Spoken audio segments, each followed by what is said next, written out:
Long ago, the Galactic Council encountered humanity at the height of its strength.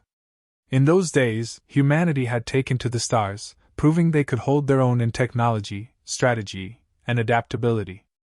After that, however, Earth chose to pull back, focusing on its own affairs, staying out of galactic politics, and mostly ignoring the Council's dominance. To the galaxy, it seemed that humanity had moved on, but the Council's leaders interpreted this as weakness, a retreat from power. Over the years, they grew complacent, thinking of Earth as an insignificant system that would be easy to control, should it ever come to that. In their minds, humans were like dormant giants who'd quietly faded from relevance. Now, the Council's attention has returned to Earth, though not with the same respect or caution as before. A distant resource war had dragged out longer than expected, drawing on reserves of minerals and energy. The Council discovered that an abundance of these rare materials existed in Earth's sector, just waiting to be mined. They knew of Earth's past reluctance to involve itself in outside matters and believed that this reluctance could be bent to their advantage. It was the perfect opportunity, they thought, to assert authority and demand cooperation. The Council had grown accustomed to their power going unchallenged. To them, humanity's silence was just another way of saying, yes. A small delegation from the Council arrived near the Sol system, broadcasting a message to Earth's leaders. It was framed as a simple request for resources and territorial access, but the wording left no room for compromise. The Council's terms were clear: surrender mining rights, allow the setup of Council-controlled resource stations, and permit access to Earth's orbital spaceports. They made the request sound diplomatic, but the demands carried the usual arrogance of a species confident it held all the cards. The response from Earth was equally calm and understated. A few diplomats appeared on screen, polite and cordial, thanking the Council for their communication and respectfully declining their request. Our stance remains as it always has, they said simply. We wish to maintain our autonomy and avoid involvement in galactic conflicts. The Council representatives, unused to outright refusal, were taken aback. They responded with mockery, using well-chosen words that belittled humanity's strength and questioned their sense. How long, they asked, could Earth keep pretending to be a neutral party in a universe built on alliances and power? When Earth's diplomats didn't waver, the Council delegation went from disbelief to amusement. They issued a final warning, proclaiming that if Earth wouldn't willingly comply, they'd make it so. With that, they dispatched a fleet of warships toward the Sol system, confident that a show of power would remind humanity where it stood in the galaxy's order. The decision was simple to them. After all, who would waste time negotiating with a species that had willingly isolated itself? What the Council had missed, however, was that this isolation had not left humanity weakened, it had done the opposite. Decades of focusing inward had allowed Earth's people to advance their technology in ways that no one else in the galaxy had. In their silence, they'd prepared, not for conquest or expansion, but for defense, determined to keep their independence if anyone ever dared to test it. As the fleet approached Earth, it passed a field of satellites, seemingly inactive, orbiting in peaceful silence. Then, all at once, those satellites blinked to life, synchronized across vast distances. In an instant, Earth's defensive network activated, wrapping the Sol system in a shield of technology that no other species could understand, let alone bypass. The Council's ships, full of soldiers who expected no resistance, found themselves intercepted by powerful energy pulses that disrupted their systems and shut down their engines. What should have been an easy victory turned into chaos as Earth's automated defenses neutralized the fleet's weapons and engines with precision. Even more unsettling, the strikes were non-lethal, carefully targeting ship functionalities rather than harming the crews. Earth's technology was as formidable as it was controlled. The Council soldiers scrambled to recover, some attempting to send distress signals back to their superiors. Reports flooded in, filled with panicked voices. They're stronger than we thought. This isn't the Earth we remember. Their warnings reached the Council, who were stunned to realize that humanity's strength had not just endured, it had grown. Still, the Council refused to believe that humans could truly be a threat. They assumed it was merely luck or coincidence that the fleet had been stopped. The Council sent a final message to Earth, demanding an explanation for the fleet's failure. Earth's response was clear and simple, relayed across the galaxy as a reminder. We are peaceful by choice. Test our patience, and you'll relearn why we do not fear you. But the Council dismissed the message as bravado, a desperate attempt to save face. They told themselves that this display was nothing more than Earth's outdated remnants of a once impressive military. Surely, they thought, this must be the last of Earth's defenses. Convinced that humanity was merely bluffing, the Council's leaders prepared for a stronger assault, confident that this time they would not be so easily embarrassed. As they mobilized their main forces, certain of their inevitable victory, humanity stood prepared, calm, and resolute, knowing this battle would define their future. The Council's fleet advanced again, larger and with the galaxy's best technology on board, prepared to overwhelm Earth. They moved into the Sol system with strategic confidence, dismissing the recent encounter as a minor setback. They had recalibrated their weapons and defenses, ready to crush any resistance with overwhelming force. The Council had already underestimated humanity once. This time, they assured themselves, they would put Earth in its place. But Earth had been preparing for this exact moment.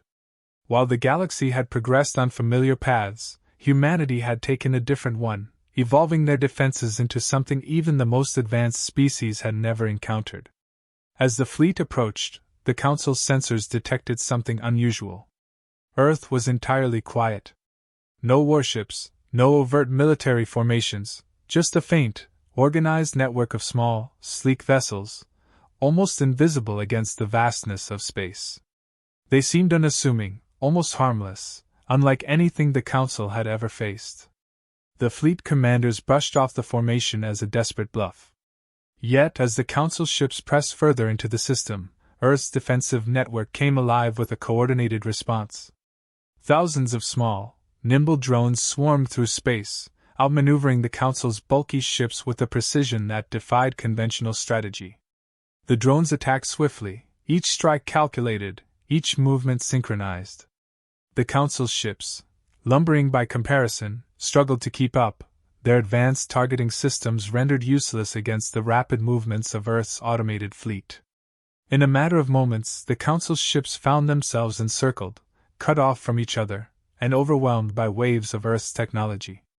The drones didn't destroy the ships directly. Instead, they immobilized them, disarming weapons and disabling engines with a deftness that left the crews awestruck.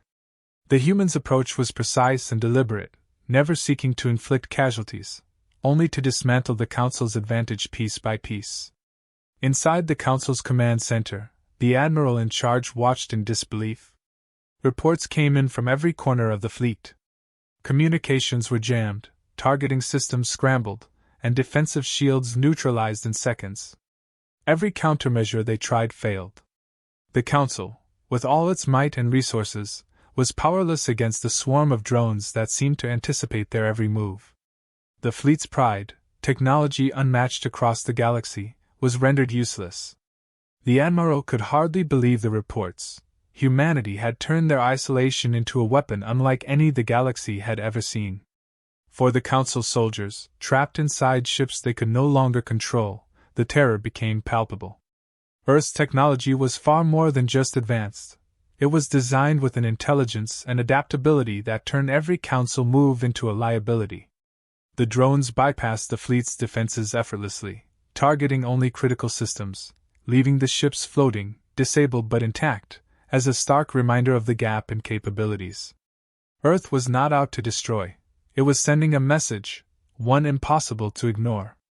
As the Council's remaining ships attempted to retreat, they found their paths blocked, cut off by Earth's unyielding defense grid.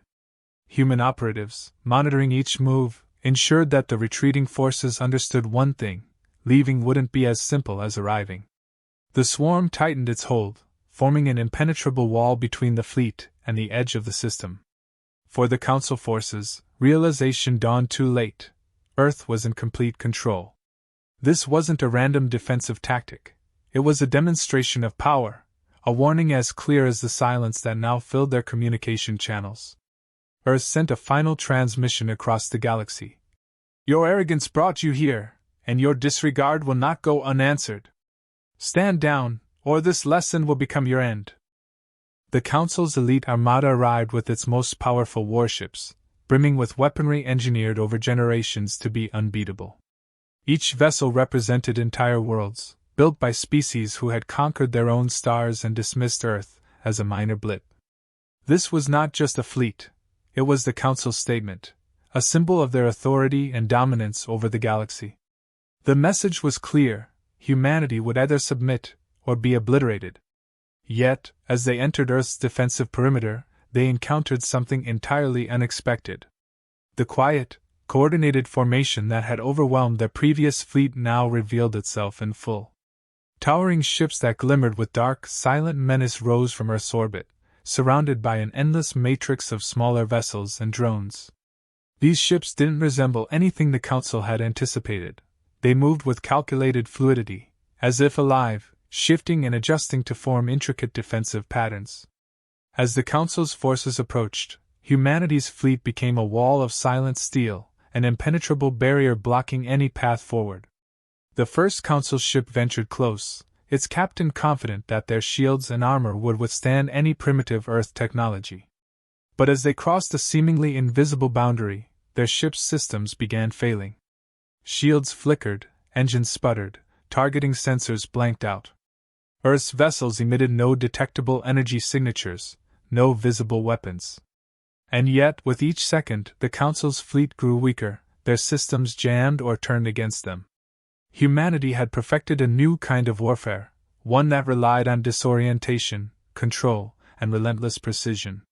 The advanced AI on each Earth vessel adapted to every move the Council's forces attempted. Commands were anticipated and countered, strikes were neutralized before they could be launched. To the Council, it felt like their ships were fighting an enemy that knew their every thought. Panic spread through the ranks as the Council's flagship, the pride of its armada, was immobilized without a single shot fired. As the battle unfolded, the sheer intelligence of humanity's fleet became undeniable. Earth's ships avoided causing any harm to the Council's crew, maneuvering with deadly accuracy but a peculiar restraint. They isolated, disrupted, and contained, demonstrating their ability to devastate without destruction. It was as if humanity was holding up a mirror to the Council's arrogance, showing them their power was insignificant in the face of true innovation.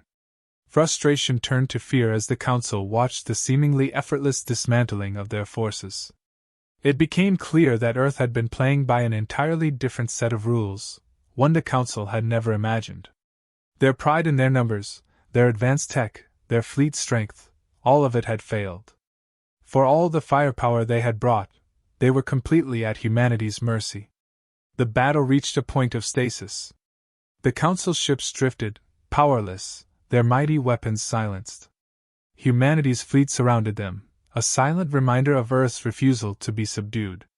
Finally, a transmission came through from Earth, simple and firm. "You are free to leave, but if you return in aggression, you will not be shown such mercy again." With that, the humans deactivated their defensive hold, releasing the Council's fleet. They made no demands, asked for no surrender. Their statement was their strength alone, a reminder of the power the Council had dismissed for too long. The Council forces, humbled and shaken, turned and left the Sol system, fully understanding the message Earth had sent. Humanity had surpassed them, not just in might but in restraint and wisdom.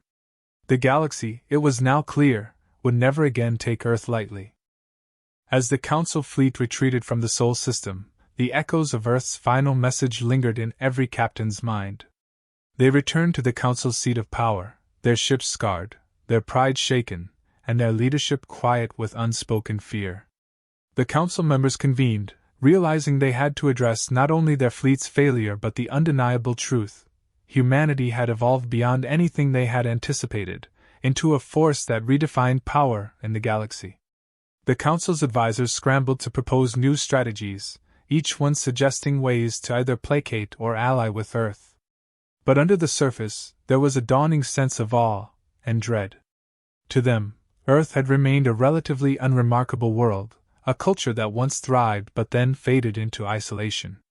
Now, faced with humanity's unyielding display of power and the calm restraint with which it had been wielded, the Council felt their once unchallenged authority waver.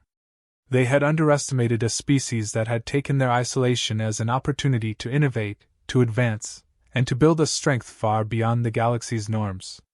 For days, they debated how to respond. Some council members argued for diplomacy, acknowledging that humanity's technology and strategy were now clearly beyond the council's own capabilities. Others, filled with resentment, pushed for another confrontation, unwilling to concede power so quickly. But each time the idea of renewed aggression surfaced, it was met with silence, a hesitation that hadn't existed before. They all knew the truth, even if few dared say it aloud. A direct conflict with Earth would mean certain defeat. Finally, a consensus emerged. A delegation would be sent to Earth, not as conquerors but as equals. Their message was simple yet unprecedented for the Council's proud leaders: respect. They recognized humanity's power and proposed an alliance, an opportunity to learn from each other's strengths. They extended a rare olive branch, aware that this single act would mark a turning point in the galaxy's power structure. When the delegation arrived in Earth's orbit, they were greeted, not by a show of force, but by Earth's quiet acceptance. Humanity was not surprised by the Council's change of heart.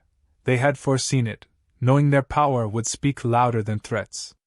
During the discussions that followed, Earth's representatives remained steady, their posture confident but unassuming. They spoke of peace, cooperation, and shared advancement. The Council's diplomats, accustomed to holding the upper hand, found themselves in the unfamiliar position of listening, absorbing each word with unspoken reverence. By the end of the negotiations, a new understanding was forged, an alliance rooted in mutual respect. Earth, the once underestimated world, was now a sovereign equal, with the Council acknowledging their wisdom and strength. As the Council's delegation departed, they carried with them the silent understanding that the galaxy's future would be shaped by humanity's resilience, its power tempered by restraint. In the days that followed, word spread across the galaxy. Species that had once bowed to the Council now looked to Earth as a symbol of independence, strength, and integrity. Humanity had not only reminded the galaxy of its power, it had inspired others to seek their own. And in quiet resolve, Earth returned to its solitude, not as an isolated outlier, but as a respected cornerstone of galactic civilization. The message was clear: they would protect their peace, but if challenged again, the galaxy would know, with certainty, the depth of humanity's strength.